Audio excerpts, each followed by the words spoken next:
Welcome to mid day debate. నా పేరు రహీం. తెలంగాణ ప్రభుత్వం నేడు జాబ్ క్యాలెండర్ను విడుదల చేయనుంది.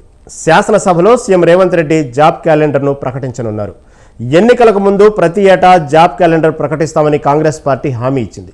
జాబ్ క్యాలెండర్ ప్రకటించడం ద్వారా ప్రతి ఏడాది నిర్దిష్టమైన కాల వ్యవధిలో ఉద్యోగ నియామకాలు చేపట్టనుంది ప్రభుత్వం. జాబ్ క్యాలెండర్ విడుదలైతే నిరుద్యోగులు దానికి అనుగుణంగా పోటీ పరీక్షలకు సిద్ధమయ్యేందుకు అవకాశం ఉంది. జాబ్ క్యాలెండర్ ద్వారా రాబోయే రోజుల్లో 2 లక్షల ఉద్యోగాలు భర్తీ చేస్తామని ఇప్పటికే ప్రకటించింది. జాబ్ క్యాలెండర్తో నిరుద్యోగుల కష్టాలు తీరినట్లేనా? నిరుద్యోగుల సంఖ్యకు తగిన స్థాయిలో ఉద్యోగాలను ప్రభుత్వం భర్తీ చేస్తుందా, లేక నామమాత్రపు పోస్టులతో సరిపెడుతుందా? ఇదే అంశాన్ని గురించి వాటి మిడ్ డే డిబేట్లో చర్చిద్దాం.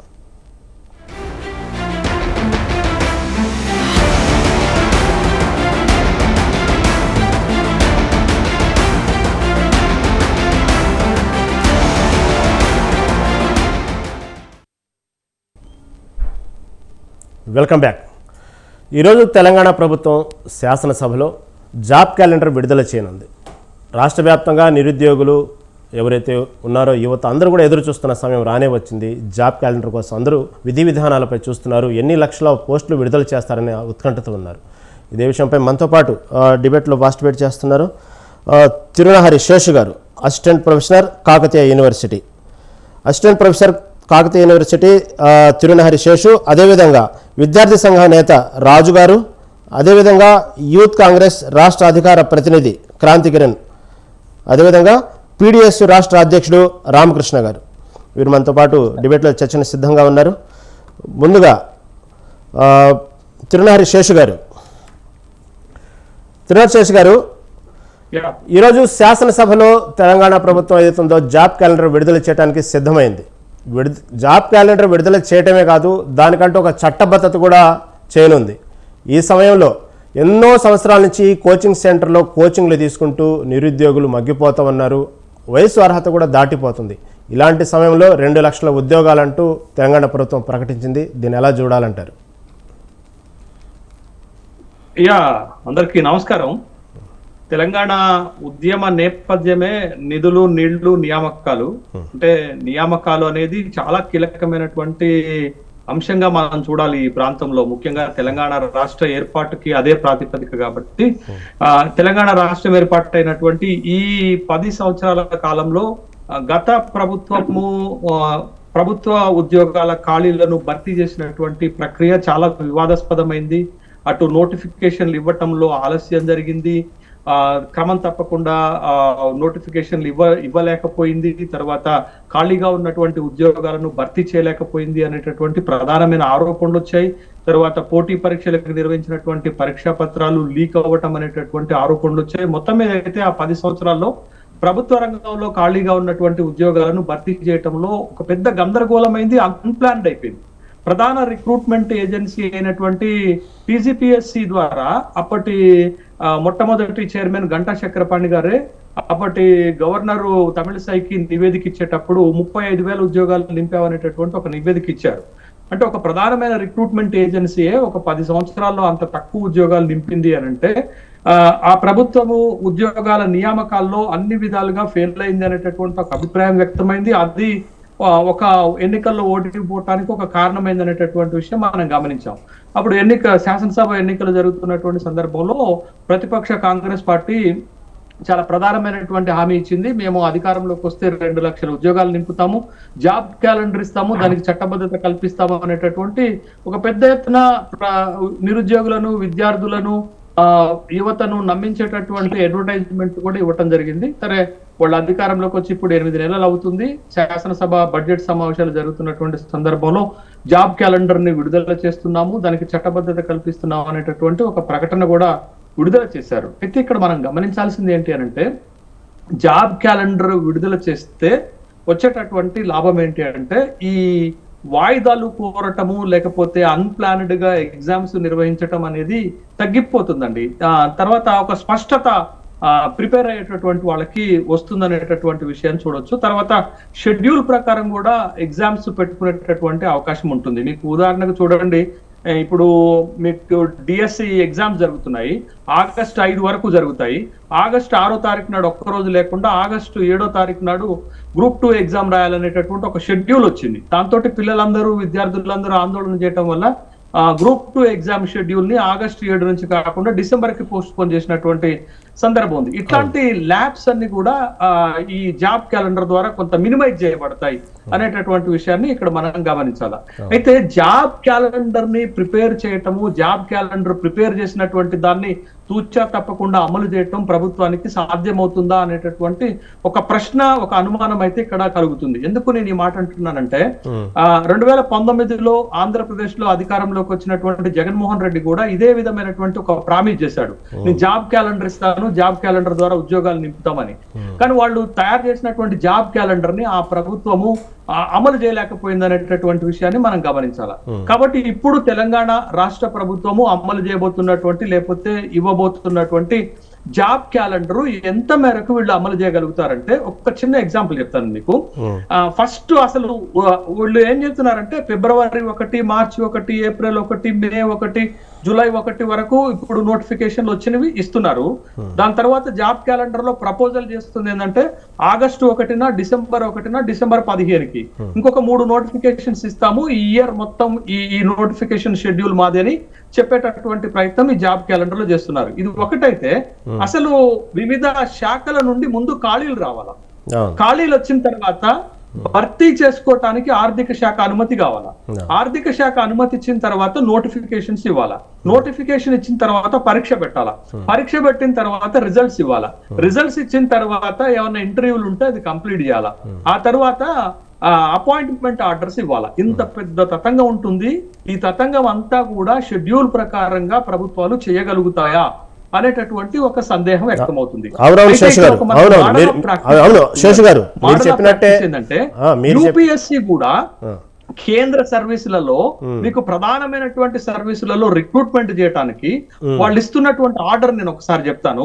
ప్రతి సంవత్సరము జనవరి, ఫిబ్రవరిలో నోటిఫికేషన్ ఇస్తారు, మేలో ప్రిలిమినరీ ఎగ్జామ్ పెడతారు, జూన్ లో రిజల్ట్ ఇస్తారు, ఆగస్టు, సెప్టెంబర్ లో మెయిన్స్ ఎగ్జామ్ పెడతారు, డిసెంబర్ లో రిజల్ట్ ఇస్తారు, మళ్ళా జనవరి, ఏప్రిల్ వరకు ఇంటర్వ్యూస్ కంప్లీట్ చేస్తారు. అంటే ఒక సంవత్సరం అంతా ఒక ప్రక్రియని పకడ్బందీగా ప్రతి సంవత్సరం నడుపుతారు. మొన్నొక్క లోక్సభ ఎన్నికలు ఉన్నాయని మే 29 నాడు జరగాల్సినటువంటి ప్రిలిమినరీ ఎగ్జామ్ ని జూన్ 12కు వాయిదా వేశారు. ఇట్లాంటి క్లిష్ట పరిస్థితులు వచ్చినప్పుడు తప్ప యూపీఎస్సీ తన షెడ్యూల్ ని బరాబర్గా పకడ్బందీగా ప్రణాళికాబద్ధంగా నడిపిస్తుంది అనేది. ఆ స్థాయిలో వీళ్ళు ఈ జాబ్ క్యాలెండర్ ని నిర్వహించగలుగుతారా అనేటటువంటి ఒక సందేహం అయితే మనకు కలుగుతుంది. ఇక్కడ మనం తెలంగాణ రాష్ట్ర ప్రభుత్వం చేయాల్సింది ఏంటంటే టీజీపీఎస్సీ ఏజెన్సీ ఉంది, బోర్డుల ద్వారా రిక్రూట్మెంట్ అయ్యి ఉంది. ఉదాహరణకు పోలీస్ రిక్రూట్మెంట్ బోర్డు ఉంది, తర్వాత మెడికల్ బోర్డు ఉంది. బోర్డు ద్వారా రిక్రూట్మెంట్ అయ్యేటటువంటి ఉద్యోగాలకు ఏజెన్సీ ద్వారా రిక్రూట్ అయ్యేటటువంటి ఉద్యోగాలకు క్లాష్ కాకుండా పకడ్బందీ జాబ్ క్యాలెండర్ ని పర్టికులర్ గా అమలు చేయగలిగితే కొంత ఇప్పుడు ఇంతకు ముందు జరిగినటువంటి ఈ హ్యాస్టీ మొత్తం కూడా మినిమైజ్ అయ్యేటటువంటి అవకాశం ఉంది. ఆ స్థాయి యంత్రాంగము టీఎస్పీఎస్సీకి ఉందా, బోర్డ్స్ కుందా, ప్రభుత్వానికి ఉందా అనేటటువంటి సందేహాలు అయితే కలుగుతున్నాయి. బట్ ప్రభుత్వం అనుకుంటే చేయగలుగుతుంది. ఎందుకు నేను ఈ మాట అంటున్నానంటే గ్రూప్ 1 ఎగ్జామ్ మన దగ్గర 2 సార్లు ప్రిలిమినరీ అడ్డదిడ్డంగా జరిగితే పేపర్ లీక్ అయితే 3వ ప్రభుత్వం చాలా పకడ్బందీగా చిన్న ఆరోపణ రాకుండా రేవంత్ రెడ్డి ప్రభుత్వం నిర్వహించగలిగింది. This is evidence 1.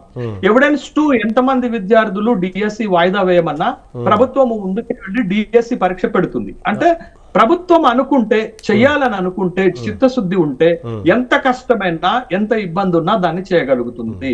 మరి ఈ ప్రభుత్వము ఇచ్చినటువంటి హామీ మేరకు జాబ్ క్యాలెండర్ ఇస్తే ఆ జాబ్ క్యాలెండర్ లో ఇచ్చినటువంటి షెడ్యూల్ ప్రకారం పరీక్షలు పెట్టడం, ఫలితాలు ఇవ్వటం, ఆర్డర్స్ ఇవ్వటం జరుగుతుందా అనేది వేచి చూడాల్సినటువంటి అంశమే. అవును శేష్ గారు, మీరు చెప్పింది చాలా వాల్యుబుల్ సెషన్. ఎందుకంటే ఈ పాటికి ఇప్పటికే రేవంత్ రెడ్డి ఆయా శాఖల్లో ఏ శాఖల్లో 2-3 ఏళ్లలో ఎవరు ఉద్యోగ విరమణ చేయబోతున్నారు, ఎన్ని ఖాళీలు ఉన్నాయంటూ కూడా మొత్తం దానికి సంబంధించినటువంటి శాఖలు కూడా ఈ పాటికి నోటిఫికేషన్ ఇచ్చారు. దానికి సంబంధించిన సమాచారం కూడా తీసుకుంటున్నారు. దాని మీద మాట్లాడదాం, ఇంకా చాలా ఇన్ఫర్మేషన్ దాని మీద. అదేవిధంగా రామకృష్ణ గారు చెప్పండి, తెలంగాణ రాష్ట్రం ఏర్పడిందే నీళ్లు, నిధులు, నియామకాలు అంటూ ఏర్పడింది. వాస్తవంగా తెలంగాణ రాష్ట్రం ఏర్పడ్డ తర్వాత ఎంతోమంది నిరుద్యోగులు యువకులు ఆ నియామకాల మీద ఎంతో ఆశలు పెట్టుకున్నారు. నిజంగానే తెలంగాణ రాష్ట్రం 10 ఏళ్లలో ఆ దిశగా ముందుకు వెళ్తుందంటారా? అనుకున్నట్టుగానే నియామకాలు జరుగుతున్నాయా అంటే ఏమంటారు? ముందుగా అందరికీ నమస్కారం అండి. ఈరోజు అసెంబ్లీలో జాబ్ క్యాలెండర్ విడుదల చేస్తామని చెప్తున్న సందర్భంలో దాని మీద చర్చ కార్యక్రమం నిర్వహించిన స్వతంత్ర టీవీకి ముందుగా ప్రత్యేక ధన్యవాదాలు. నిజంగానే ఓకే, రామకృష్ణ గారు మీ ఫోన్ కొంచెం రొటేట్ చేయరా? లెఫ్ట్ సైడ్లో ఉంది, కొంచెం రొటేట్ చేయండి. ఓకేనండి, కంటిన్యూ చేయండి. తెలంగాణ రాష్ట్రం ఎందుకోసం కోరుకున్నామంటే నీళ్లు నిధులు నియామకాలు. మనకు నీళ్లలో నష్టం జరిగింది, నిధులలో నష్టం జరిగింది, నియామకాల్లో కూడా నష్టం జరుగుతుందని మనం ఆకాంక్షించినాం, ఆ వైపుగా స్ట్రగుల్ చేసినాం, సాధించుకున్న తెలంగాణలో నిజంగా నియామకాలు పరిపుష్టిగా జరిగినాయి అంటే లేదనే మనం చెప్పుకోవాలి. దాదాపు 10 సంవత్సరాల నుండి ఇప్పటిదాకా ఎదురు చూసి ఉద్యోగాలు రావని ఆవేదనతో లక్షలాది మంది ఉన్నారు. ఒక గ్రూప్ 1 గ్రూప్ 2 12 సంవత్సరాలుగా నిర్వహించలేనటువంటి దీనస్థితిలో పాలకులు ఉన్నారు. కాబట్టి ఇప్పుడు ఈ జాబ్ క్యాలెండర్ ఏదైతే ప్రకటిస్తూ ఉన్నారో దీనికి చట్టబద్ధత ఉండాలనేది మనం కోరుకోవాలి. రెండో విషయం, ఈ జాబ్ క్యాలెండర్ ఏదో పేరు ప్రకటించి లేదా అవసరమైనటువంటి సందర్భంలో కాకుండా ఏదో సమయం అంతా అయిపోయిన తర్వాత ఖాళీలు భర్తీ చేస్తామంటే అది ఉపయోగకరంగా ఉండదు. అందుకోసమనే మొదటగా జాబ్ క్యాలెండర్ ప్రకటించడం హర్షించదగిన విషయం. ఎందుకోసం అంటే ఈరోజు చాలా ఖాళీలు ఉన్నాయి. ఈరోజు విద్యాశాఖలో చూస్తే ఈరోజు సరిపోయినంత మంది ఎంఈఓలు లేకపోవడం వల్ల ఈరోజు పర్యవేక్షణ లోపించింది. తర్వాత పాఠశాలలో బోధన సిబ్బంది లేకపోవడం వల్ల చాలా మంది విద్యార్థులు నష్టపోతూ ఉన్నారు. అందుకోసమనే ఈరోజు డిఎస్సి 9,000 పైచిలుకు పోస్టులతోటి మొన్న డిఎస్సి నిర్వహించారు. కానీ బట్టి గారు ఏం మాట్లాడారు? 18,000కు పైగా ఈరోజు ఖాళీలు ఉన్నాయి, భర్తీ చేస్తాం త్వరలో అని మాట్లాడారు. కాబట్టి ఏదైతే ఖాళీలు ఉన్నావో స్పష్టంగా ఒక జాబితా తీసుకోవాలి ప్రభుత్వం. మొదటగా ఎంతమంది సంవత్సరానికి రిటైర్మెంట్ అవుతా ఉన్నారు, ఎంతమందికి ప్రమోషన్లు ఇస్తా ఉన్నాం, ఎన్ని ఖాళీలు ఏర్పడుతుండవని ఒక స్పష్టమైన జాబితా తీసుకొని ఆ జాబితా ప్రకారం జాబ్ క్యాలెండర్ రిలీజ్ చేస్తే బాగుంటుంది అనేది మొదటిది.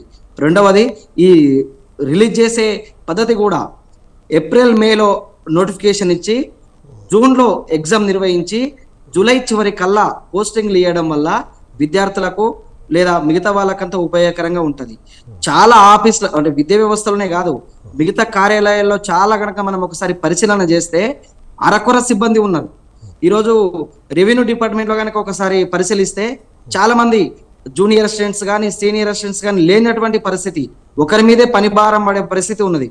కాబట్టి అందుకోసమనే సకాలంలో ఉద్యోగాలను నింపడం అనేది ప్రభుత్వం బాధ్యత.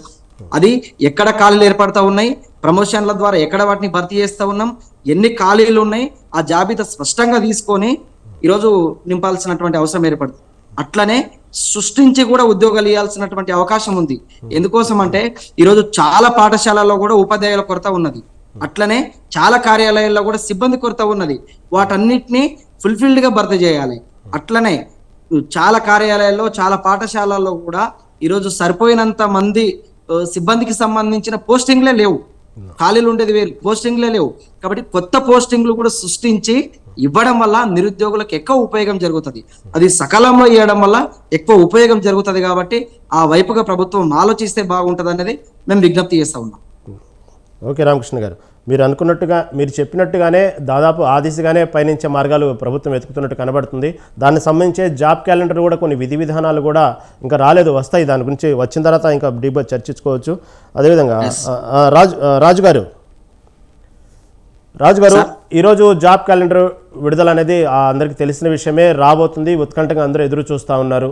కాకపోతే ముఖ్యంగా ప్రధానంగా చదువుతున్నటువంటి ఏదైతే ఉన్నాయో వాళ్ళ అర్హత తగ్గట్టు ఉద్యోగాలు అనేవి దానికి సంబంధించిన నోటిఫికేషన్ వస్తున్నాయి అనుకుంటున్నారా? లేదా వయసు అయిపోతుంది కాబట్టి ఏదో ఒక ప్రభుత్వ ఉద్యోగంలో చూడాలంటూ త్వరపడి చదువుకోవాలి, దాని పోటీ పరీక్షలో పాల్గొనాలంటూ ఒక ఉద్యోగానికి 100 మంది కాంపిటీషన్ అవుతున్నారంటారా? ఏమంటారు మీ అభిప్రాయం? అందరికీ నమస్కారం అండి. ఈరోజు నిజంగా 60 సంవత్సరాల తర్వాత అంటే తెలంగాణ ప్రత్యేక రాష్ట్ర పోరాటంలో ఏవైతే మనం ఇందాక శేషు గారు చెప్పినట్టు నీళ్లు నిధులు నియామకాల కోసం అనేక సంవత్సరాలు కొట్లాడి సాధించుకున్నటువంటి తెలంగాణ రాష్ట్రంలో ముఖ్యంగా ఈ నియామకాలకు సంబంధించి మళ్ళీ గత 10 సంవత్సరాల కాలంగా అనేక రకాలైనటువంటి ఉద్యమాలు జరిగాయి. ఒకానొక దశలో మేమంతా విద్యార్థి ఉద్యమంలో పనిచేసి వచ్చిన వాళ్ళం కాబట్టి తెలంగాణ ఉద్యమంలో ఏ రకంగా అయితే పోరాటాలు చేశామో గత 10 ఏళ్లలో మళ్ళా రాష్ట్రం ఏర్పాటైన తర్వాత కూడా మళ్ళీ ఉద్యోగాలు కావాలని చెప్పేసి అనేక సందర్భాల్లో మేము అనేక రకాలైనటువంటి నిరసన కార్యక్రమాల్లో కూడా పాల్గొనడం జరిగింది. గత ప్రభుత్వం మమ్మల్ని అనేక రకాలుగా ఇబ్బందులకు కూడా గురి చేసింది. అయితే ఇప్పుడు కొత్తగా వచ్చినటువంటి కాంగ్రెస్ ప్రభుత్వం ఇప్పుడు ఎన్నికల సందర్భంగా ఏదైతే వాళ్ళు మేనిఫెస్టోలో పెట్టడం జరిగిందో, మేము వచ్చిన తర్వాత జాబ్ క్యాలెండర్ ని విడుదల చేస్తామని, లేకపోతే నిరుద్యోగ భృతిని కూడా ఇస్తామని చెప్పారు. అందులో ఇప్పుడు జాబ్ క్యాలెండర్ ని ఈ రోజు అసెంబ్లీలో ప్రవేశపెట్టి దానికి చట్టబద్ధతను తీసుకొచ్చేటువంటి ఏదైతే కార్యక్రమం చేపట్టారో దాన్ని ముందుగా అభినందిస్తూనే దీంట్లో చాలా రకాలైనటువంటి ఇబ్బందులు తలెత్తుతాయి. దానికి సంబంధించి అనేక రకాలైనటువంటి చర్చలు జరగాలి. అయితే అసెంబ్లీ ప్రారంభమై చాలా రోజులు అయింది. ఈ రోజు చివరి రోజు కాబట్టి ఇంతకన్నా ముందే దీనికి సంబంధించినటువంటి బిల్లును తీసుకొస్తే బాగుండేదేమో అని మేము అనుకుంటున్నాం. ఎందుకంటే చివరి రోజు హడావుడిగా జాబ్ క్యాలెండర్ కి సంబంధించి ప్రకటన చేసి ఈ రోజు అసెంబ్లీ ముగుస్తున్న క్రమంలో దాని మీద చర్చ జరపకపోతే అందులో ఎదురయ్యేటువంటి సవాళ్లను మనం అర్థం చేసుకునేటువంటి పరిస్థితి ఉండదు. కాబట్టి సరే, ఏదేమైనా శుభ పరిణామం. లక్షలాది మంది నిరుద్యోగులు ఎప్పటి నుంచో చేస్తున్నటువంటి డిమాండ్ కు ఈ ప్రభుత్వం స్పందించి జాబ్ క్యాలెండర్ ని ముందుకు పెడుతున్నామని ముందుకు రావడం కొంచెం ఆశించదగ్గ పరిణామం, శుభ పరిణామంగానే భావిస్తా ఉన్నాము. కానీ ఇందులో అనేక రకాలైనటువంటి సవాళ్ళు ఉన్నాయి. గతంలో ఇందాక చెప్పినట్టు టిఎస్పిఎస్సి మొన్న టీజీపీఎస్సిగా మారింది, కానీ గతంలో టిఎస్పిఎస్సి చైర్మన్ గా ఉన్నటువంటి గంటా చక్రపాణి గారి దగ్గర నుంచి మొదలు పెట్టుకుంటే, ఉమ్మడి రాష్ట్రంలో చైర్మన్ గా ఉన్నటువంటి వెంకట్రామరెడ్డి గారి దగ్గర నుంచి మొదలు పెట్టుకుంటే అనేక రకాలైనటువంటి ఇబ్బందులు. అంటే ఉద్యోగాలను నింపాలంటే అదొక పెద్ద సవాల్గా ఉంటుండే. నోటిఫికేషన్ ఇవ్వడం నుంచి మొదలు పెడితే పరీక్షలు పెట్టడం కానీ, రిజల్ట్స్ డిక్లేర్ చేయడం కానీ, ఇంటర్వ్యూలు పెట్టడం కానీ, ఇవన్నీ కూడా అనేక రకాలైనటువంటి ఇబ్బందులను ఎదుర్కొన్నటువంటి క్రమం గతంలో అనేక రకాలైనటువంటి అనుభవాలు ఉన్నాయి. మొన్నటికి మొన్న మీరు చూసారు, గత సంవత్సరంలో కేవలం పరీక్షలు సరిగా నిర్వహించకపోవడము, పేపర్లు లీకేజ్ కారణంగానే ప్రభుత్వాలే కూలిపోయినాయి. అంటే నియామకాలకు సంబంధించిన ప్రక్రియను ఒక పగడ్బందీగా నిర్వహించని కారణంగా ప్రభుత్వాలే కూలిపోయినటువంటి సంగతి ఇప్పుడున్నటువంటి ప్రభుత్వం కూడా గుర్తుపెట్టుకోవాలి. ఈరోజు జాబ్ క్యాలెండర్ మేము వేస్తున్నామని చెప్తున్నారు, మంచిదే. కానీ మీరు యూపీఎస్సీ తరహాలో ఇంతకు ముందే మేము టిఎస్పిఎస్సి గతంలో జాబ్ క్యాలెండర్ కి సంబంధించి ఇతర రాష్ట్రాల్లో కూడా మేము స్టడీ చేయడానికి పోతున్నాము. మా సభ్యులను కూడా వేరే రాష్ట్రాలకు పంపించి వాళ్ళు ఏ పద్ధతులను అనుసరిస్తున్నారో మేము కూడా అందులో నుంచి తీసుకొని ఇక్కడ పెడతామని చెప్పారు గతంలో. అయితే యూపీఎస్సి తరహాలో ఇందాక అన్నగారు చెప్పినట్టు, శేషు అన్నగారు చెప్పినట్టు, యూపీఎస్సి తరహాలో పకడ్బందీగా ఎప్పుడు మేము ఏ తేదీలలో జాబ్ నోటిఫికేషన్లు ఇస్తాము, ఏ తేదీలలో ఎగ్జామ్ పెడతాము, తర్వాత రిజల్ట్ ఎప్పుడు ఇస్తాము, ఇవన్నీ కూడా ఒక క్రమ పద్ధతిలో.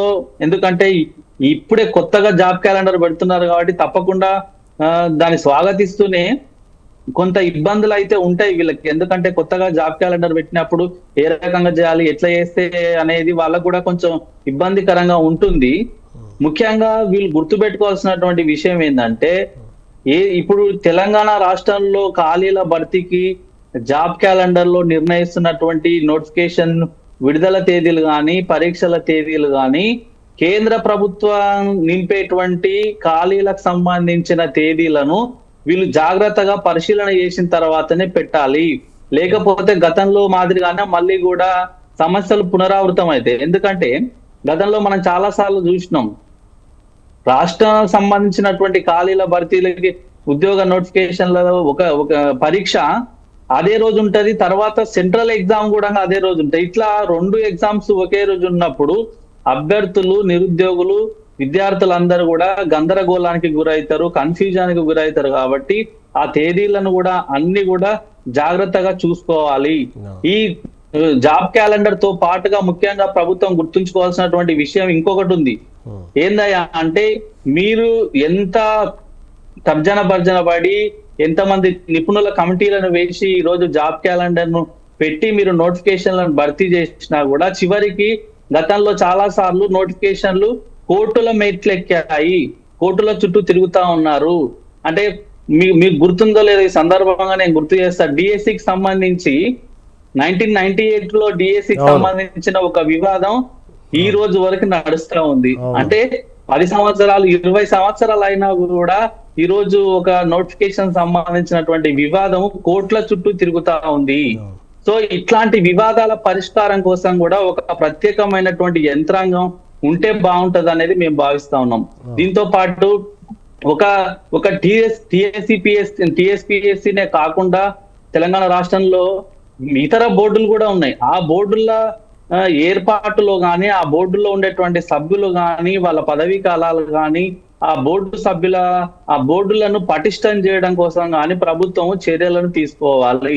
ఎందుకోసం అంటే నేను చెప్తా, మీకు గుర్తుందో లేదో గత 2-3 సంవత్సరాల క్రితము Telangana JAC chairman Kodandaram sir గారి ఆధ్వర్యంలో ఈ తెలంగాణ రాష్ట్రంలో ఉద్యోగాలు భర్తీ చేయాలని, లక్షల ఉద్యోగాలు ఖాళీలు ఉన్నాయని విద్యార్థులందరూ అరిగోస పడుతున్నారు అని చెప్పేసి ఒక పెద్ద నిరసన కార్యక్రమం అని తెలపడం జరిగింది. నిరుద్యోగ మార్చ్ అని చెప్పేసి నిరసన ర్యాలీ అని చేపడితే అందులో స్వచ్ఛందంగా తెలంగాణ రాష్ట్రంలో ఉన్నటువంటి లక్షలాది మంది ఆ నిరుద్యోగ నిరసన మార్చ్ లో ర్యాలీలో పాల్గొనడం జరిగింది.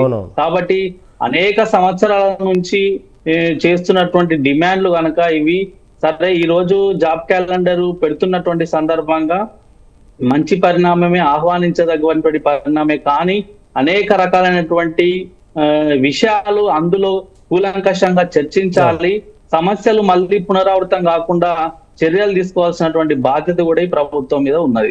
అవును రాజు గారు, మీరు చెప్పినట్టుగానే కేంద్ర ప్రభుత్వ ఉద్యోగాలు సంబంధించినవి కానివ్వండి, రాష్ట్ర ప్రభుత్వం సంబంధించిన ఉద్యోగాలు ఖాళీలు అయితే ఉన్నాయో దానికి సంబంధించిన నోటిఫికేషన్ విడుదల చేసేటప్పుడు, ఎగ్జామ్ జరిగేటప్పుడు 2 బేరీజ్ వేసుకొని సరైన సమయంలో 2 ఒకేసారి కాకుండా అనేది కొంచెం సమయం చూసుకొని ఒకళ్ళనొకళ్ళు అనుసంధానంగా విడుదల చేయడం అనేది చాలా మంచి సజెషన్ అండి. ఓకే, దాని మీద చర్చిద్దామండి. క్రాంతి కిరణ్ గారు, ఇప్పుడు విన్నారు కదా జాబ్ క్యాలెండర్ విడుదల సమయంలో ఇప్పటికి మాట్లాడిన రామకృష్ణ గారు, రాజు గారు, అదేవిధంగా శేషు గారు చెప్పినట్టు అనేక డిమాండ్లు, అనేక సలహాలు మీరు విన్నారు కదా. నిజంగానే అవన్నీ దృష్టిలో ఉంచుకునే జాబ్ క్యాలెండర్ విడుదల చేస్తుందా, లేకపోతే నామమాత్రంగా ఎన్నికల సమయంలో ప్రకటించాం కాబట్టి ఏదో ఒక జాబ్ క్యాలెండర్ విడుదల చేయాలన్న ఉద్దేశంతో ప్రభుత్వం ప్రకటిస్తుందా? ఇవన్నీ తీసుకునే బేరీజ్ వేసుకుని చేస్తుందా? ఏమంటారు? మీకు ముందుగా నమస్కారం, పెద్దలకు నమస్కారం. ఖచ్చితంగా ఒక స్పష్టతతోటే ప్రభుత్వం అనేది ముందుకు పోతుంది. ఎందుకంటే శేషు గారు చెప్పినట్టు, అన్నగారు చెప్పినట్టు నీళ్లు నిధులు నియామకాలు అనే స్టేట్మెంట్ మీదనే, ఆ స్టాండ్ మీదనే తెలంగాణ ఉద్యమం అనేది ఉవ్వెత్తున లేచింది. ఓయూ వేదిక, కేయు వేదిక అనేది దీనికి కీలక పాత్ర. అంటే అక్కడ సాక్ష్యం అదే. అంటే ఉరి కొయ్యలను కూడా లెక్క చేయకుండా ఎన్నో ఉద్యమాలను చేసి ఎందరో మంది అమరులైనాక కూడా, తెలంగాణ వచ్చినాక కూడా, తెలంగాణ రాకముందుకు ప్రాణాలు పోయినాయి, తెలంగాణ వచ్చినాక కూడా నిరుద్యోగులకు ప్రాణాలు పోయినాయి. సరే, గత ప్రభుత్వాన్ని ఇక విమర్శించడం కంటే ఇప్పుడు మేమేం చేస్తున్నాం అనేది ఇంపార్టెంట్.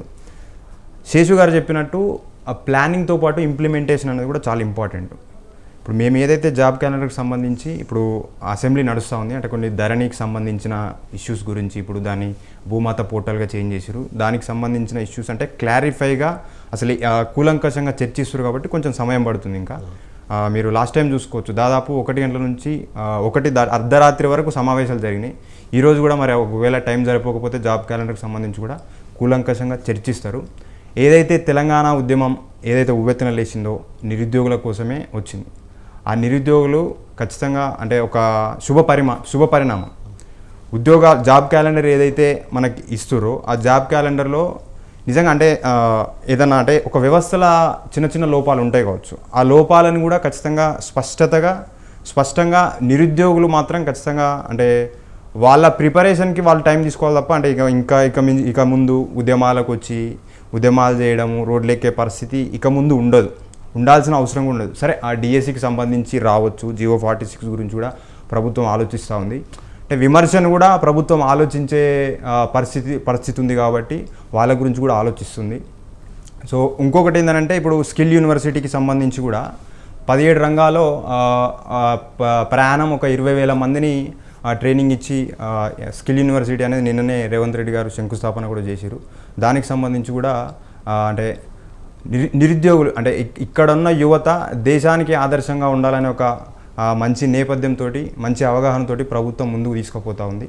సో ఏది ఏమైనా శుభ పరిణామం కాబట్టి మంచి జరుగుదామని కోరుకుందాం. ఇప్పుడు శేషాన్న గారు అన్నారు, మిగతా విద్యార్థి ఉద్యమ నాయకులు కూడా అన్నవాళ్ళు చెప్పారు సందేహం ఉంది అని అన్నారు. కానీ ఆ సందేహం అనేది ఉండొచ్చు, కానీ ఆ ప్రభుత్వం చేస్తుందనే నమ్మకం కూడా అన్న వాళ్ళకు ఉన్నట్టే చెప్పారు. కాబట్టి ఖచ్చితంగా అన్నవాళ్ళు చెప్పినట్టు ఇప్పుడు శేషు గారు చెప్పారు, ఏదైనా సమస్యలు ఉంటే అంటే ఇప్పుడు ప్రొఫెసర్స్ లాంటి వాళ్ళు పెద్దలు సూచనలు ఇచ్చినప్పుడు ఆ సూచనలు తీసుకోవాల్సిన అవసరం ఉంది, ప్రభుత్వానికి తీసుకోవాల్సిన అవసరం ఉంది. ఎందుకంటే అక్కడ ఫీల్డ్లో వాళ్ళు ఉంటారు కాబట్టి, కేయూలో ఓయూలో వాళ్ళు ఉంటారు కాబట్టి అక్కడ పరిస్థితులు ఏమున్నాయి, నిరుద్యోగులు ఎటువంటి సమస్యలు వాళ్ళు పడుతురు అనేది విద్యార్థి ఉద్యమ నాయకులు కూడా ఏ పరిస్థితులలో వాళ్ళు ఉన్నారు అనేది వాళ్ళ ఒక అవగాహన అనేది ఉంటుంది.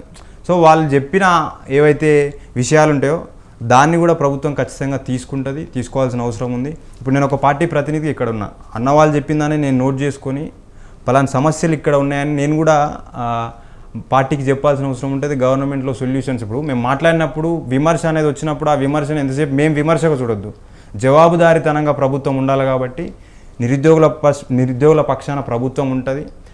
మెయిన్గా కాంగ్రెస్ ప్రభుత్వం ఏర్పడడానికి కీలక ఘట్టం నిరుద్యోగులు పోషించరు, దాన్ని ప్రభుత్వం మరవదు, మా పార్టీ అసలే మరవదు. మరిస్తే అంటే ఇప్పుడు కేసీఆర్ గారు 10 ఏళ్ళు అధికారంలో ఉండి 8 ఏళ్ళు అంటే జాబ్ క్యాలెండర్ పక్కన పెడితే 8 ఏళ్ళ వరకు సరిగా నోటిఫికేషన్ చేయకుండా అంటే ఎన్నికల సమయంలో ఇచ్చిన ఏదైతే హామీలు ఉన్నాయో అవి ఇంకా నెరవేర్చట్లేదు. ఇప్పటికే 7 నెలలైంది అధికారంలోకి వచ్చి, 8 నెలలైంది అంటూ పక్క ప్రతిపక్ష పార్టీ విమర్శిస్తున్న వేళ కేవలం ఈ నిరుద్యోగ భృతి కానివ్వండి, జాబ్ క్యాలెండర్ కానివ్వండి, ఇవన్నీ గతంలో జరిగిన కొన్ని చిన్న డిఎస్సి సంబంధించిన గొడవల సందర్భంగా కానీ ఏమైనా సరే ప్రతిపక్షాలు ఒత్తిడి చేస్తున్నాయి కాబట్టి నామమాత్రపుగా ఈ జాబ్ క్యాలెండర్ రిలీజ్ చేస్తున్నారా? నిజంగానే నిరుద్యోగుల్ని బట్టి ఎంతైతే సంఖ్య ఉందో దాన్ని బట్టి జాబ్ క్యాలెండర్ రిలీజ్ చేస్తున్నారంటే ఏమంటారు? ఇప్పుడు మేము రైతు రుణమాఫీ తీసుకున్నప్పుడు వీళ్ళు చేయలేరు అన్నారు. ఎంతోమంది నిపుణులు అది కాదు అన్నప్పటికీ 7 లక్షల కోట్లు అప్పు పెట్టినప్పటికీ ప్రభుత్వం చేసి చూపెడుతుంది. ఆగస్ట్ 15 అది కూడా అయిపోద్ది. సరే కొన్ని టెక్నికల్ ఇష్యూస్ వల్ల కొంతమంది ఆగొచ్చు, దాదాపు 90% వరకు అయిపోయింది. అంటే ఒక ప్రభుత్వానికి ఒక స్పష్టత ఉంది కాబట్టి ఆ స్టాండ్ తీసుకుంది. ఖచ్చితంగా అనుకున్నది చేసి చూపించాల్సిన అవసరం ఉంది, చూపించాల్సిన బాధ్యత ప్రభుత్వం మీద ఉంది. ప్రభుత్వం ఖచ్చితంగా స్టాండ్ తీసుకుంటుంది. అంటే సరే విమర్శ ప్రతిపక్ష నాయకులు అంటారు కావచ్చు, ప్రతిపక్షాలు అంటే ఇప్పుడు 7 నెలలు వ్యవధి వచ్చారు, ఏం చేస్తారు ఒకదాని తర్వాత ఒకటి అవుతా ఉంది. ఇప్పుడు వ్యవస్థను మొత్తము ఏం లేకుండా ఉన్న భూములన్నీ అమ్ముకొని లోన్లు తీసుకొని ఇప్పుడు కిస్తీలే కడుతున్నాం. 8 నెలల నుంచి దాదాపు 42 కోట్లు కిస్తీలే కట్టాల్సి వచ్చింది. ప్రభుత్వం చేసిన వాళ్ళు చేసిన అప్పులు సరే వ్యవస్థ అనేది కొనసాగింపు ఉంటుంది, ఏ ప్రభుత్వం వస్తే ఆ ప్రభుత్వం కట్టాల్సి వస్తుంది. కానీ నిలువు దోపిడీ ఎక్కువ ఉంది గత ప్రభుత్వంలో. ఆ దోపిడీ ద్వారా 7 లక్షల కోట్లు అప్పయింది. ఆర్థిక క్రమశిక్షణ అనేది రాష్ట్రానికి చాలా ఇంపార్టెంట్. ఆర్థిక క్రమశిక్షణ చేస్తూ ప్రభుత్వం పథకాలు ప్రజలకు ఎట్లా గత ప్రభుత్వం ఎక్కడ విఫలమైంది ఏంది దాని మీద చర్చిద్దాం. ముందు మన జాబ్ క్యాలెండర్ మీద వచ్చేటప్పటికి దానికి సంబంధించినటువంటి డిస్కషన్ చేద్దాం. దాని మీద మళ్ళీ మీ దగ్గరకు వస్తానండి. మురళీ మనోహర్ గారు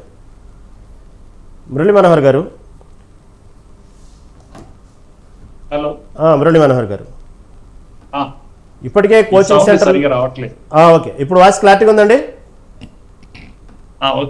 ఓకే, ఇప్పటికే కోచింగ్ సెంటర్లో కోచింగ్లో సంవత్సరాలు బట్టి తీసుకుంటూ వయసు అయిపోయి ఇప్పటికే ఆ కోచింగ్ సెంటర్లో చుట్టూ తిరుగుతూ మగ్గుతూ ఎప్పుడు నోటిఫికేషన్ వచ్చిందని గత 10 ఏళ్లుగా ఎదురు చూస్తున్నటువంటి నిరుద్యోగులకి ఈరోజు అసెంబ్లీలో జాబ్ క్యాలెండర్ విడుదల చేస్తున్న సందర్భంగా ఎంతోమంది హర్షధ్వానంలో ఎదురు చూస్తున్నారు, అందరూ ఏకీభవిస్తున్నారు. ఇది మంచి సదుద్దేశంతోనే వస్తుంది అంటున్నారు.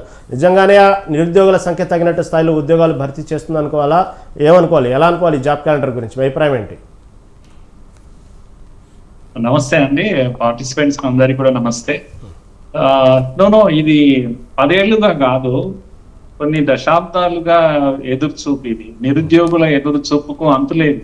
అసలు తెలంగాణ ఉద్యమం అంటేనే నిరుద్యోగ సమస్య. ముందు నుంచి కూడా ముల్కీ అనే ఒక పెద్ద పోరాటం జరిగింది.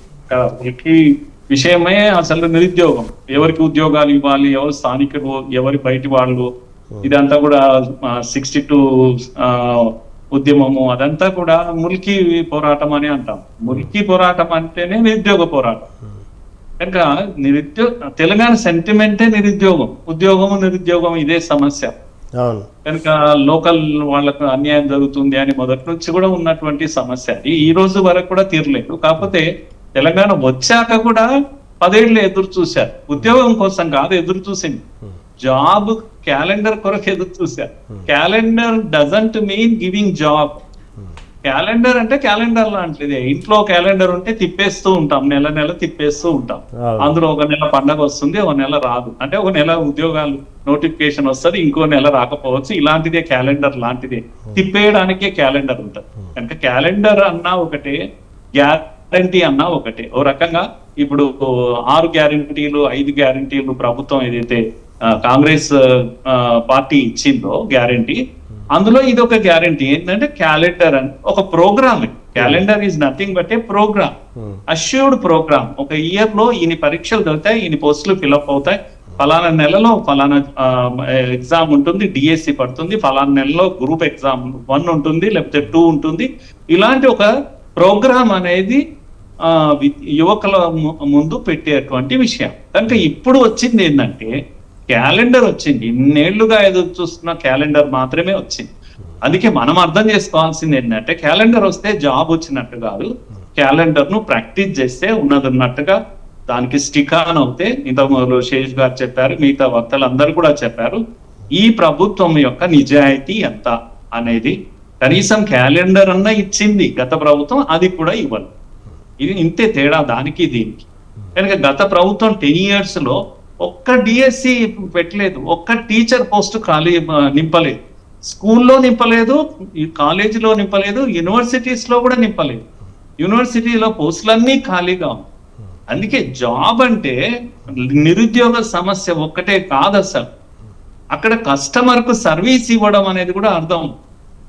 యూనివర్సిటీస్ లో పిల్లలకు చదువు చెప్పించాలి, అది ప్రభుత్వం బాధ్యత. కనుక ఖాళీగా ఉన్నటువంటి వేలాది పోస్టులు నింపితే కదా పాఠం చెప్పేది. అలాగే స్కూళ్ళలో పోస్టులు నింపితే పాఠాలు చెప్తారు కదా టీచర్స్.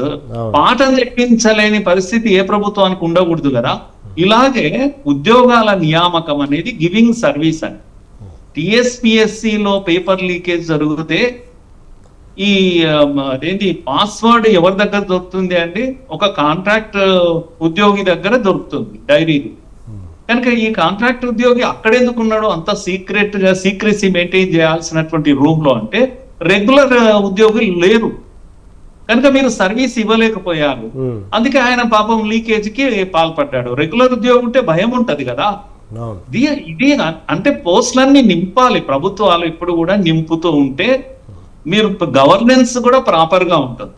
మీరు మీ పోస్టులే నింపకపోతే, సరైన ఉద్యోగిని మీరు నియామకం చేసుకోలేకపోతే మీ గవర్నెన్స్ ఎలా ఉంటుంది అంటే ఇగో ఈ లీకేజ్ లాగా ఉంటుంది.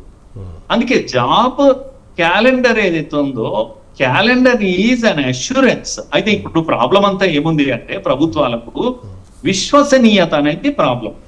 కనుక ప్రజల విశ్వాసాన్ని కోల్పోయినాయి ప్రభుత్వాలన్నీ కూడా. ఇప్పుడు యూపీఎస్సి మీద ఉన్నటువంటి ఏమంటాము విశ్వాసము మిగతా వేటిపైన విశ్వాసం లేదు. ప్రతి ఏడాది యూపీఎస్సి కేంద్రము వీళ్ళు ఇంతకుముందు శేష్ గారు అన్ని చెప్పారు కనుక నేను రిపీట్ చేయను. కనుక ఏ మంత్ ఏది అనేది, ఎప్పుడు పరీక్ష నిర్వహిస్తారు, ఎప్పుడు ఇంటర్వ్యూ కండక్ట్ చేస్తారు, ఎప్పుడు అదేంటి ఎగ్జామ్ నిర్వహిస్తారు, ఇలాంటివన్నీ కూడా అష్యూర్డ్ ప్రోగ్రామ్ కదా. అందుకని ఇప్పుడు ప్రజలకు అందరికి, తెలంగాణ వాళ్ళకి అందరికి ఏం గ్యారంటీ అనిపించింది అంటే ఇగో మీరు క్యాలెండర్ పెట్టండి. క్యాలెండర్ అవసరం లేదు వాస్తవంగా. మీరు రెగ్యులర్ గా ఇవి నిర్వహించగలిగితే ఈ క్యాలెండర్ తో పని ఏముంది, ఏమీ లేదు. కనుక క్యాలెండర్ పెట్టాక కూడా ఇప్పుడు ప్రజలందరికీ కూడా నమ్మకం రాదు. ఎప్పటి వరకు అయితే మీరు స్టిక్ ఆన్ కారో, క్యాలెండర్ కు స్టిక్ ఆన్ కారో అంతవరకు మీరు. ఇప్పుడు వచ్చిన ప్రభుత్వం కూడా 6 గ్యారంటీలతో పాటు క్యాలెండర్ కూడా ఒక ప్రామిస్ కనుక అట్లీస్ట్ 8 నెలల తర్వాత క్యాలెండర్ ఇచ్చింది. మీరు 1 year లో డిసెంబర్ నేను అనుకుంటాను 1st 31st ముఖ్యమంత్రి అసెంబ్లీలో కూడా ప్రకటన చేశారు. 2 లక్షల ఉద్యోగాలు అవును. పూర్తి చేస్తాం, నింపేస్తాం, భర్తీ చేస్తాం అవును. అని అన్నా. 8 నెలల తర్వాత జాబ్ క్యాలెండర్ వచ్చింది. కనుక ఇంకా మీకు 4 నెలలే ఉంది. ఇక్కడే కదా అందరికీ డౌట్స్ వచ్చేవి. కనుక మీరు ఇచ్చిన మాటను నిలబెట్టుకోకపోతే మీ మీద విశ్వాసం ఉండదు. కేసీఆర్ గారు చాలా ప్రామిసెస్ చేశారు. కనుక ఆయన చేసిన ప్రామిస్లలో చాలా మటుకు నిలబెట్టుకోలేకపోయారు. అందుకే విశ్వాసం పోయారు. 10 years తర్వాత కంప్లీట్ విశ్వాసం, ముఖ్యంగా నిరుద్యోగుల విశ్వాసాన్ని పూర్తిగా కోల్పోయారు.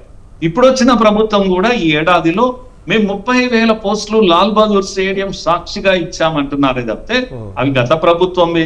ఏదో ఒక ప్రభుత్వం, నేను ఇప్పుడు కూడా ఆర్గ్యూ చేస్తాను, కనీసం పత్రాలు ఇచ్చి ఉద్యోగాలు ఇచ్చారు కనుక వేసుకోండి, మీ లెక్కలో వేసుకోండి. ఆ ప్రభుత్వం ఉంటే ఇస్తుండేనో లేదో అది కూడా గ్యారంటీ లేదు. కనుక అంతవరకు మనం మెచ్చుకోవాల్సిందే. 30,000 అయితే ఇచ్చారు గత ప్రభుత్వ నోటిఫికేషన్, కానీ ఒక్క నోటిఫికేషన్ కూడా రాలేదు అనేది మాత్రం నిజము. కానీ అట్ ది సేమ్ టైం మొన్న జరిగినటువంటి శేష్ గారు చెప్పారు కదా, గ్రూప్ 1 ఎగ్జామినేషన్ పగడబందిగా నిర్వహించడం ఏదైతుందో ఆన్లైన్ లో నిర్వహించి, ఇన్ టైంలో నిర్వహించి, ఇవన్నీ చేయడం వల్ల ఒక విశ్వాసం, ఎస్ ఈ ప్రభుత్వం పరీక్షలు బాగా నిర్వహిస్తుంది, ఎక్కడ రుసుగులు లేకుండా నిర్వహించింది, లీకేజీలు జరగకుండా నిర్వహించగలిగింది, సామర్థ్యం ఉంది ఈ ప్రభుత్వానికి అనేది ఒక విశ్వాసం కలిగింది. కనుక జాబ్ క్యాలెండర్ ఇవ్వగానే అదేమో అంటాం కదా మనం సామెత, ఇల్లు అలకగానే పండగ కాదు.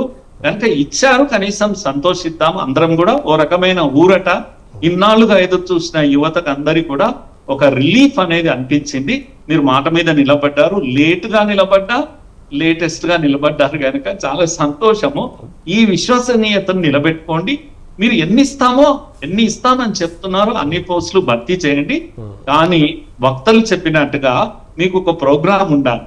ఎవ్రీ ఇయర్ ఎక్కడ ఎన్ని ఖాళీలు అవుతున్నాయి, వీటి సేకరణ, లేకపోతే ఇంతకుముందు చెప్పినట్టుగా బోర్డులు, ఇవన్నీ కూడా సరిగ్గా మీ సామర్థ్యం పైన ఆధారపడి ఉంటుంది. నేను ఒక చిన్న సలహా ఇచ్చి క్లోజ్ చేస్తాను. టీచర్ పోస్టులు ప్రత్యేకంగా నేను నా ఉద్దేశం ఏంటంటే, వచ్చే నెల 31కి ఈ మొత్తం రాష్ట్రంలో ఒక 2,000 పోస్టులు ఖాళీ అవుతున్నాయి, ఎక్కడెక్కడ అవుతున్నాయి. అవన్నీ ఇప్పుడే రిక్రూట్మెంట్ అయ్యి ఉండాలి, మీ దగ్గర డిఎస్సి అయిపోయి ఉండాలి, రెడీగా ఉండాలి. ఆ రోజు వెళ్ళి కొత్త టీచర్ జాయిన్ కావాలి. ఎందుకు జాయిన్ కాకూడదు, ఎందుకు ఖాళీగా ఉంచాలి? కనుక ఒక పోస్ట్ వేకెంట్ అవుతుంటే దానికి బఫర్ పీరియడ్ పెట్టండి. కావాలంటే ఒక టీచర్ పోస్ట్ ఖాళీ అయితే ఆ నెలలో ఆ పోస్ట్ నింపేస్తాం, భర్తీ చేసేస్తాం. అది కూడా పర్మనెంట్ టీచర్ తోటే భర్తీ చేస్తాం. అటువంటి ఒక అష్యూరెన్స్ దీనివల్ల మీరు సర్వీస్ ప్రొవైడ్ చేసే పనిలో మీ యొక్క గవర్నెన్స్ లో లోపం ఉండదు, మీ మీద విశ్వాసం పెరుగుతుంది. ఉద్యోగం ఇవ్వడం ఒక్కటే ముఖ్యం కాదు, సమస్య కాదు.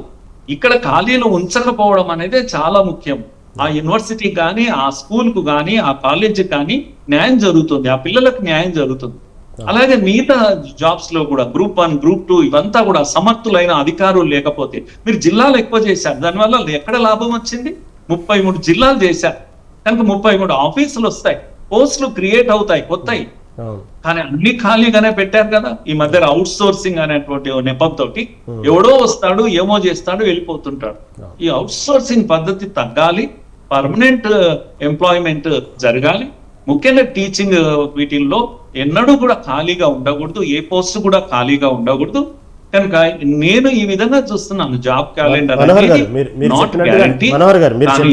ప్రాక్టీస్ చేస్తే, ఇంప్లిమెంట్ చేస్తే మాత్రం తప్పకుండా ప్రజలు మిమ్మల్ని హర్షిస్తారు. అవునవును, మీరు చెప్పినట్టుగానే ఎన్నికల హామీల్లో భాగంగానే ఈ జాబ్ క్యాలెండర్ అనేది ఒకటి అన్నారు. అలా కాకుండా ఉండకూడదనే పదే పదే ఇప్పుడున్న ప్రభుత్వం నొక్కి ఒక్కాడిస్తుంది. మేము దీన్ని చట్టబద్ధత చేస్తున్నాము.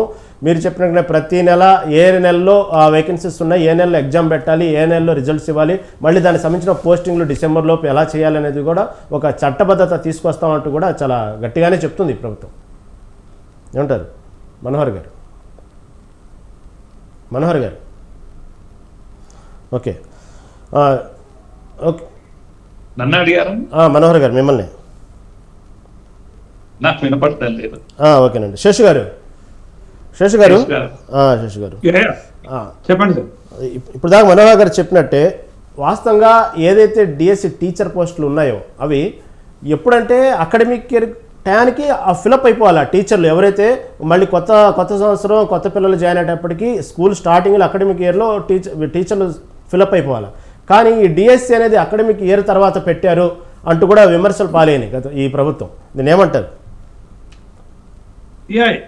ఇప్పుడు మురళీ సార్ కూడా చాలా అంశాలను లేవనెత్తారు. ఇక్కడ ఏంటంటే మొత్తం దేశంలోనే జాబ్ క్యాలెండర్ ఇస్తున్నటువంటి రాష్ట్రాలు ఇన్ మై నాలెడ్జ్ లేవు. బట్ తెలంగాణ రాష్ట్రం ఒక రోల్ మోడల్ గా నిలబడబోతుంది అనేది ఒక విషయం. తర్వాత ఇచ్చినటువంటి జాబ్ క్యాలెండర్ ని పకడ్బందీగా అమలు చేయగలుగుతుందా? అమలు చేయగలిగితే ఇది మీకు యూపీఎస్సీ ఎంత క్రెడిబిలిటీని సంపాదించుకుందో తెలంగాణ రాష్ట్రము కూడా, రాష్ట్ర ప్రభుత్వం కూడా ఉద్యోగాల భర్తీలో అంతే క్రెడిబిలిటీని సంపాదించుకునేటటువంటి అవకాశం ఉంది. ఒకవేళ వీళ్ళు ఇచ్చినటువంటి జాబ్ క్యాలెండర్ ని పకడ్బందీగా అమలు చేయలేకపోతే అంత పెద్ద నష్టం జరిగేటటువంటి అవకాశం ఉంటది. ఎందుకనంటే ఈ విద్యార్థులు గాని, యువత గాని, నిరుద్యోగులు గాని ఒత్తిడికిన బాంబు లాంటి వాళ్ళు, ఎక్కడిస్తే అక్కడ డామును వెళ్ళిపోతుంది అన్నట్టు. అది చాలా ప్రమాదం ఉంటుంది. కాబట్టి ప్రభుత్వము చాలా జాగ్రత్తలు తీసుకోవాలా, ప్రికాషన్స్ తీసుకోవాలి ఈ జాబ్ క్యాలెండర్ ని తయారు చేసేటప్పుడు. ఎక్కడ కూడా సెంట్రల్ గవర్నమెంట్ జాబ్స్ కి, స్టేట్ గవర్నమెంట్ జాబ్స్ కి, స్టేట్ లో ఉన్నటువంటి ఏజెన్సీలకు, బోర్డులకు మధ్య అంత సమన్వయం వచ్చే విధంగా, విద్యార్థులకు నష్టం జరగకుండా, విద్యార్థులు అన్ని పరీక్షలకు అటెండ్ అయ్యే విధంగా ఒక జాబ్ క్యాలెండర్ ని తీసుకురావాల్సినటువంటి బాధ్యత ఉంటుందనేది ఇక్కడ మనం గమనించాల్సింది. రెండోది, నాకున్న డౌట్ ఏంటి అని అంటే, ఇప్పుడు ఏ ఉద్యోగాలు భర్తీ చేయాలన్నా రాష్ట్ర ప్రభుత్వము ముందు డిపార్ట్మెంట్స్ నుంచి ఖాళీలు రావాలి. ఒక 500 ఖాళీలు వస్తే ఈ 500 ఖాళీలను భర్తీ చేయడానికి ఆర్థిక శాఖ అనుమతిస్తుందా? ఇస్తే ఫైనాన్షియల్ బర్డెన్ ఎంత ఉంటుంది? గతంలో ఈ ప్రాక్టీస్ లేదు. ఆర్థిక శాఖ అనేక రకాలైన కుర్రీలు పెట్టి దగ్గర పెట్టుకొని చాలా సంవత్సరాల తరబడి దగ్గర పెట్టుకొని రిక్రూట్మెంట్ కు అనుమతించినటువంటిది ఉంది. కాబట్టి మరి ఇవన్నీ బాటిల్ నెక్స్ ని అధిగమించి వీళ్ళు పకడ్బందీగా 2 లక్షల ఉద్యోగాలను భర్తీ చేయగలుగుతారా? ఒక సంవత్సరంలో చెప్పినా పర్వాలేదు, ఏదో రాజకీయ పరమైనటువంటి హామీలు ఉంటాయి, ఒక సంవత్సరంలోనే 2 లక్షల ఉద్యోగాలు భర్తీ చేస్తామనేటటువంటి ఒక పొలిటికల్ స్పీచెస్ ఉంటాయి, పొలిటికల్ ప్రామిసెస్ ఉంటాయి. చేయకపోయినా పర్వాలేదు, కానీ సూన్ గా, అంటే నిరుద్యోగులు మరీ కళ్ళల్లో ఒత్తులు వేసుకొని ఎదురు చూసే అంత టైం కాకుండా 2 లక్షల ఉద్యోగాలను పకడ్బందీగా ఈ రాష్ట్ర ప్రభుత్వం భర్తీ చేయగలిగితే దానికి మంచి పేరు వస్తుంది అనే విషయాన్ని చూడాలా. ఇంకొక కీలకమైన అంశం ఏంటంటే, మురళీ సార్ ఇందాక చెప్పారు, ఈ రోజు ఒక టీచర్ రిటైర్డ్ అయితే ఆయన ప్లేస్ లో మరుసటి రోజే రెగ్యులర్ మోడ్ లో రిక్రూట్మెంట్ అవ్వాలన్నారు. కేరళ ఈ ప్రాక్టీస్ చేస్తుంది. కేరళలో ఉన్నటువంటి ఎడ్యుకేషన్ సిస్టమ్ లో ఈ ప్రాక్టీస్ ఏంటంటే, ఈ రోజు ఒక టీచర్ రిటైర్ అవుతుందంటే ఎంప్లాయ్మెంట్ ఎక్స్చేంజ్ ద్వారా సీనియారిటీ ఆర్డర్ ప్రకారంగా ఎవరైతే ఫస్ట్ ప్లేస్ లో ఉంటారో వాళ్ళని ఆ స్కూల్లో డెప్యూటేట్ చేసి ఉద్యోగం ఇస్తున్నటువంటి ఒక ఆనవాయితీ, ఒక ప్రాక్టీస్ అక్కడ ఉంది. బట్ అది బెస్ట్ ప్రాక్టీస్ అని అనుకున్నప్పుడు మనం కూడా అట్లాంటి ప్రాక్టీసెస్ ని అడాప్ట్ చేసుకుంటూ మనం ఒక పకడ్బందీ జాబ్ క్యాలెండర్ గనక ఇస్తే లాభం ఏంటంటే ప్రభుత్వానికి మంచి పేరు వస్తుంది. ఓకే శేష్ గారు, ఓకే, మంచి సలహా అండి. శేష్ గారు, మీరు ఇచ్చింది కేరళతో కంపేర్ చేస్తారు, మంచి సలహా ఇచ్చారు. దీని మీద మరింత చర్చిద్దామండి. రామకృష్ణ గారు, ఏదైతే రామకృష్ణ గారు వినపడుతుందా? రామకృష్ణ గారు, ఏదైతే ఓకే రాజు గారు చెప్పండి.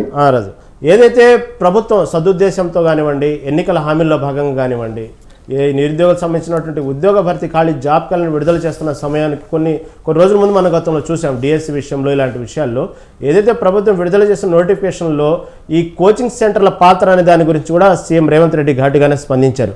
నిజంగానే కోచింగ్ సెంటర్లు వాళ్ళ సులభాల కోసం నిరుద్యోగులను రెచ్చగొడుతున్నారంటే ఏమంటారు? నిరుద్యోగులను కోచింగ్ సెంటర్లు రెచ్చగొడుతున్నాయా లేదా అనే దానికంటే ఒక 2 రోజుల క్రితం ఒక ఘటన జరిగింది. దిల్సుఖ్ నగర్ లో అర్ధరాత్రి పూట నిరుద్యోగులందరూ కూడా రోడ్ల మీదకి వచ్చి ఒక పెద్ద ఆందోళన చేయడం జరిగింది. బహుశా రాత్రిపూట కావడం కారణంగా కావచ్చు, మీడియాలో ఎక్కడ కూడా రాలేదు అది. కానీ ఈ వాళ్ళ డిమాండ్ లో చాలా ఆవేదన ఉంది, అర్థం ఉంది. కాబట్టి దాన్ని ప్రభుత్వం కూడా గతంలో మేము కమిటీ చేసినామని చెప్పింది కానీ చేయలేదు. ఏదంటే అది పోలీస్ రిక్రూట్మెంట్ కి సంబంధించి జీవో నెంబర్ 46 చాలా రోజుల నుంచి చాలా వేలాది మంది ఈ నిరుద్యోగులు ఈ జీవో నెంబర్ 46 కారణంగా అనేక రకాలైనటువంటి ఇబ్బందులు పడుతా ఉన్నారు.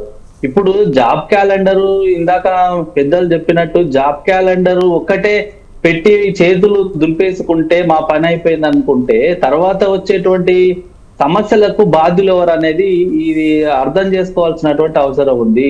ఇప్పుడు పోలీస్ రిక్రూట్మెంట్ బోర్డులో కానిస్టేబుల్ ఉద్యోగాలను, ఎస్ఐ ఉద్యోగాలను ఫిల్అప్ చేసేటువంటి క్రమంలో ఈ ఎన్నడూ లేనటువంటి జీవో నెంబర్ 46 ను మొన్న జరిగినటువంటి నోటిఫికేషన్ లో పెట్టడం కారణంగా గ్రామీణ ప్రాంతాల నుంచి వచ్చినటువంటి వేలాది మంది విద్యార్థులకు, నిరుద్యోగులకు అన్యాయం జరిగింది, తీరని అన్యాయం జరిగింది అందులో.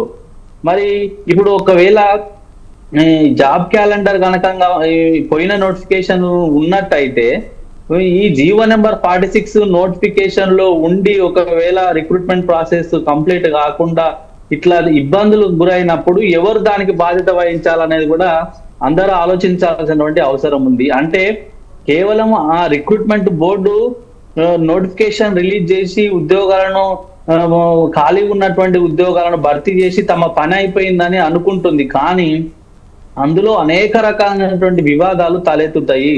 రిజర్వేషన్లు ముఖ్యంగా ఇప్పుడు హైకోర్టులో ప్రతి రిక్రూట్మెంట్ బోర్డులో, పోలీస్ రిక్రూట్మెంట్ బోర్డు కానీ, ట్రిబ్బు తెలంగాణ గురుకుల సంబంధించినటువంటి రిక్రూట్మెంట్ బోర్డు కానీ, టీజీపీఎస్సీ కానీ, తర్వాత ఈ మెడికల్ బోర్డ్స్ కానీ, ఈ బోర్డులకు సంబంధించిన అనేక వివాదాలు ఈ రోజు కోర్టులలో కేసులు చాలా సంవత్సరాల నుంచి పెండింగ్ లో ఉన్నాయి. ఇప్పుడు జాబ్ క్యాలెండర్ ఒకటి వేసి మేము ఉద్యోగాలను నింపుతాం అనేటువంటి మాట కరెక్టే, కానీ తర్వాత ఎదురయ్యేటువంటి సమస్యలకు కూడా ప్రభుత్వము త్వరితగతిన పరిష్కార మార్గాలు చూపియాలి. అట్లా చూపియలేదు. ఇప్పుడు గత ప్రభుత్వం పోలీస్ రిక్రూట్మెంట్ కు సంబంధించిన నోటిఫికేషన్ వేసింది, భర్తీ చేసింది, వాళ్ళందరినీ కూడా ట్రైనింగ్ కు పంపింది. వాళ్ళందరూ ట్రైనింగ్ లో ఉన్నారు ఇప్పుడు ఆల్రెడీ. అప్పా జంక్షన్ ఏదైతే మన ఈ అప్పా దగ్గర ట్రైనింగ్ లో ఉన్నారు వాళ్ళందరూ కూడా. కానీ ఆ నోటిఫికేషన్ కు సంబంధించిన దాంట్లో వివాదం ఏదైతే ఉందో జీవో నెంబర్ 46, దాని ద్వారా నష్టపోయినటువంటి విద్యార్థులు ఎవరైతే ఉన్నారో వాళ్ళందరూ ప్రతిరోజు ఎమ్మెల్యేల చుట్టూ, మంత్రుల చుట్టూ, సెక్రటేరియట్ చుట్టూ, లేకపోతే వాళ్ళ జిల్లాలో కలెక్టర్ల చుట్టూ, లేకపోతే సీఎం ని కలిసేటువంటి ప్రయత్నం కానీ, మంత్రులను కలిసేటువంటి ప్రయత్నం కానీ, ఆ పోలీస్ రిక్రూట్మెంట్ బోర్డును కలిసేటువంటి ప్రయత్నం కానీ ప్రతి రోజు వాళ్ళు అదే దినచర్యగా పెట్టుకొని గత సంవత్సరం నుంచి తిరుగుతా ఉన్నారు, పనిచేస్తా ఉన్నారు, ఆందోళన చేస్తా ఉన్నారు. కానీ వాళ్ళని పట్టించుకున్నటువంటి నాదుడు లేదు.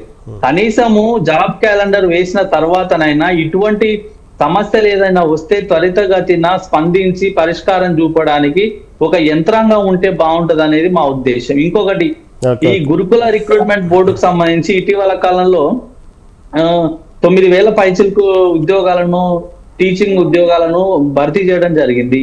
అందులో చాలా మటుకు ఏవైతే ఈ పీజీటీ కానీ, టీజీటీ కానీ, జేఎల్ పోస్టులు కానీ, తర్వాత ఆర్ట్, క్రాఫ్ట్, మ్యూజిక్, ఇట్లా అనేక రకాలైనటువంటి ఉద్యోగాలను, ఫిజికల్ ఎడ్యుకేషన్ టీచర్ పీఈటీ కానీ ఇవన్నీ కూడా భర్తీ చేశారు.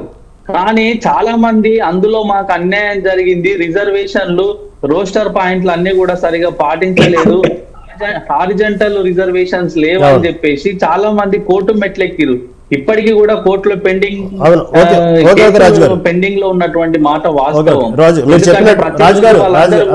గారు మీరు చెప్పినట్టు వాళ్ళు కూడా తిరుగుతా ఉన్నారు. అవును, మీరు చెప్పినట్టు ఉద్యోగ నోటిఫికేషన్లు అయిపోయిన తర్వాత కూడా ఒక విచిత్రమైన పరిస్థితి ఏంటంటే తెలంగాణ రాష్ట్రంలో ఆ నోటిఫికేషన్ వస్తది, ఎగ్జామ్ రాస్తారు, వాళ్ళకు కొంతమందికి ఉద్యోగ నియామక పత్రాలు ఇస్తారు. కానీ అదే నోటిఫికేషన్ లో ఎవరైతే చదువుకొని ఉద్యోగానికి ప్రిపేర్ అయ్యి ఎగ్జామ్ రాసిన వాళ్ళు ఉంటారో వాళ్ళకు అన్యాయం జరిగిందని వాళ్ళేమో మంత్రుల చుట్టూ, ఎమ్మెల్యేల చుట్టూ తిరుగుతా ఉంటారు. మిగతా కొంతమందికి మీరు చెప్పినట్టుగానే ఉద్యోగాలు ఇచ్చాము అని చేతులు దులుపుకునే బదులు ఆ టెక్నికల్ ఇష్యూస్ ఏదైతే ఉన్నాయో వాస్తవంగా ఎవరైతే ఉద్యోగాల్లో అర్హత పొంది కూడా టెక్నికల్ గా మంత్రుల చుట్టూ, పేషెంట్ల చుట్టూ తిరిగేటువంటి పరిస్థితులు వస్తున్నాయి. నిజంగానే అలాంటి టెక్నికల్ ఇష్యూస్ చూసుకునే దాని పోస్టులైన వారిని నోటిఫికేషన్ గా రిలీజ్ చేస్తే బాగుండేది. ఓకేనండి, దీని మీద మళ్ళీ చర్చిద్దామండి, సమయం చాలా తక్కువ ఉంది.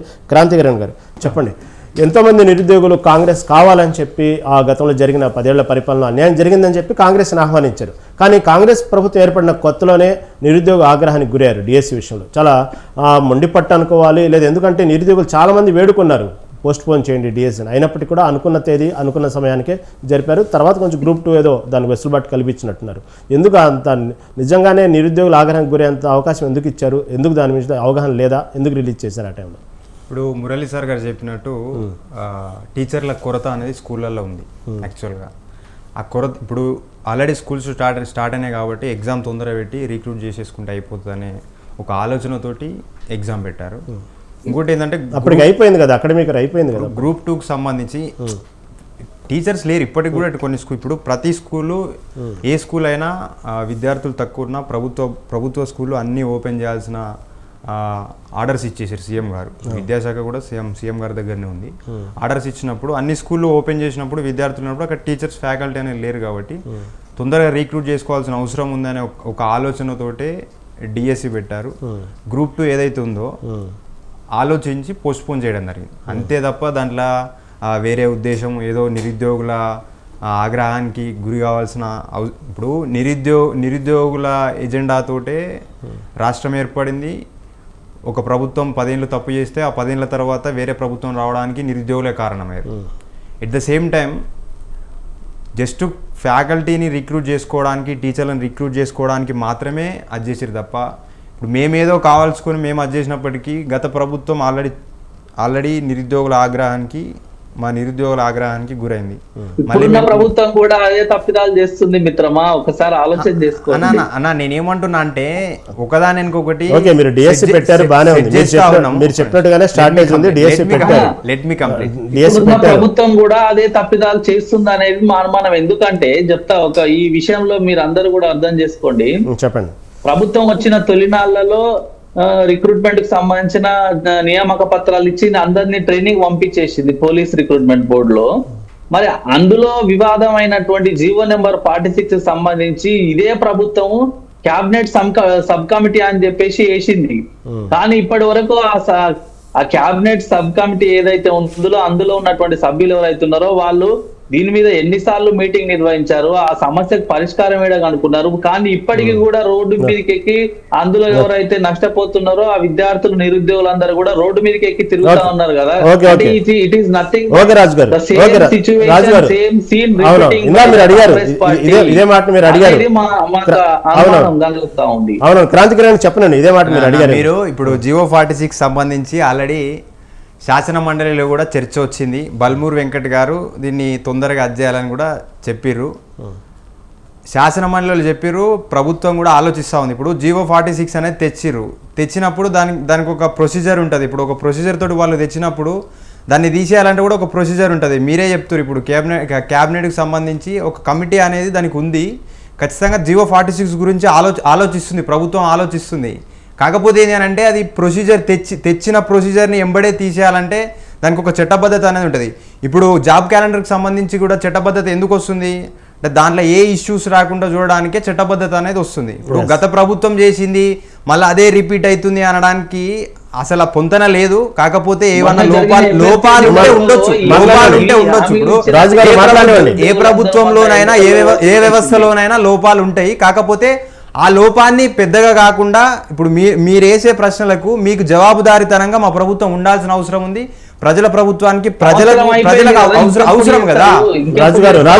మా దగ్గర జవాబుదారీతనం అనేది ఉంది. ఇప్పుడు శేషు గారే చెప్పారు గ్రూప్ 1 అనేది పకడ్బందీగా జరిగింది. అదే తరహాలో ప్రతి ఎగ్జామ్ జరిగితే మా మీద ఒక విశ్వసనీయత అనేది పెరుగుతుంది. ఆ విశ్వసనీయతను కాపాడుకునే బాధ్యతగా మేము తీసుకోవాలి. ఒకవేళ గత ప్రభుత్వం చేసిన తప్పులు మేము చేసుకుంటా పోతే మాకు కూడా అదే గతి పడుతుంది. ఇప్పుడు నేను ఒక పార్టీ నాయకునిగా పక్కన పెడితే నేను కూడా ఒక విద్యార్థిని, నేను కూడా చదువుకున్నా కాబట్టి చెప్తున్నా. గత ప్రభుత్వం చేసింది ఈ ప్రభుత్వం చేస్తే ఏ ప్రభుత్వం చేసినా కూడా నిరుద్యోగుల ఆగ్రహానికి గురైతే వాళ్ళంతలో వాళ్ళే అది చేసుకున్నట్టు అవుతుంది. కాబట్టి ప్రభుత్వం అనేది ప్రతి రంగంలో ఒక క్రమశిక్షణ అనేది సెట్ చేస్తుంది. ముందుగా ఆర్థిక వ్యవస్థ మీద ఆర్థిక క్రమశిక్షణ అనేది ఏ రంగంలో ఏ తప్పిదాలు అనేవి ఉన్నాయనేది కొంచెం సెట్ చేసుకుంటూ ఇప్పుడు బడ్జెట్లో కూడా చాలామంది విమర్శలు చేశారు, అంత పెట్టారు ఇంత పెట్టారు. గారెడికి పోలే, అంకెల గారెడికి ప్రభుత్వం పోదలుచుకోలే. వాస్తవానికి దగ్గరగా బడ్జెట్ పెట్టాలనుకున్నాం, వాస్తవానికి దగ్గరగా బడ్జెట్ పెట్టినాం. రైట్. ఇప్పుడు అంకెల గారెడి పెట్టి అంకెలు చూపెట్టి వ్యవస్థలో ఇంప్లిమెంటేషన్ వచ్చేసరికి ఇంప్లిమెంటేషన్ లేకపోతే బడ్జెట్ పెట్టి లాభం లేదు కదా. రైట్. క్రాంతి గారు మీరు చాలా వాల్యుబుల్, సమయం లేదు. ఓకే, శేషు గారు చివరిగా చెప్పండి, ఏదైనా సరే ఈ జాబ్ క్యాలెండర్ అనేది ఎంత ఎదురు చూస్తున్నారు కాబట్టి దీనికంటూ ఒక చట్టబద్ధత కలిగించే విషయంలో గత ప్రభుత్వాలతో కాకుండా ఈ ప్రభుత్వం చట్టబద్ధతను తీసుకొచ్చింది కాబట్టి టెక్నికల్గా కానీ అన్ని రకాలుగా అన్యాయం జరగకుండా నిరుద్యోగులకు న్యాయం చేస్తున్నారంటే మీరేమంటారు? శేషు గారు మీట్లో ఉన్నారా? ఇప్పుడు తెలంగాణ రాష్ట్ర ప్రభుత్వము ఉద్యోగాల భర్తీ విషయంలో జాబ్ క్యాలెండర్ ఇవ్వటాన్ని ఆహ్వానించదగినటువంటి పరిణామంగానే చూద్దాం. బట్ కాకపోతే ప్రభుత్వము చిత్తశుద్ధితోటి ఈ జాబ్ క్యాలెండర్ లో ఇచ్చినటువంటి నోటిఫికేషన్స్ ని ఉద్యోగాల భర్తీని చేస్తే అది ఈ రాష్ట్రంలో ఉన్నటువంటి నిరుద్యోగుల పక్షాన ప్రభుత్వం పనిచేసినట్లుగా భావించాలి. ఇంకొక కీలకమైన అంశం ఇక్కడ మనం గమనించాలి, వచ్చిన తర్వాత టిఎస్పిఎస్సి ని ప్రక్షాళన చేస్తామని చెప్పారు. టిఎస్పిఎస్సి ప్రక్షాళన అంటే సభ్యులను మార్చడం కాదు, బోర్డును మార్చడం కాదు, చైర్మన్ ని మార్చడం కాదు, సిస్టాన్ని మార్చాలి. ఆ విషయాన్ని బహుశా తెలంగాణ రాష్ట్ర ప్రభుత్వము ఇప్పుడున్నటువంటి ప్రభుత్వం కూడా మర్చిపోయిందనే నాకు అభిప్రాయం కలుగుతుంది. ఎందుకంటే ఈ బోర్డు కూడా, ఈ మహేందర్ రెడ్డి బోర్డు కూడా సరిగా పనిచేయట్లేదు, అప్ టు ది మార్క్స్ పనిచేయటం లేదు, పకడ్బందీగా పరీక్షలు నిర్వహించటం లేదు అనే అనుమానాలు వస్తున్నాయి. ఎందుకంటే వాళ్ళు ఒక గ్రూప్ 1 ఎగ్జామ్ మిగతా పెట్టిన పరీక్షలు తప్పులు జరుగుతున్నాయి. గురించి ఇంకోసారి మనం డిబేట్ పెట్టుకుందామండి. ఇంకోసారి డిబేట్ పెట్టుకుందాం, సమయం లేదండి. ఓకే, చర్చలో పాల్గొన్నందుకు ఓకే మురళీ మనోహర్ గారికి, అదేవిధంగా శేషు గారికి, రామకృష్ణ గారికి, రాజు గారికి, అదే క్రాంతికిరణ్ గారికి ధన్యవాదాలండి.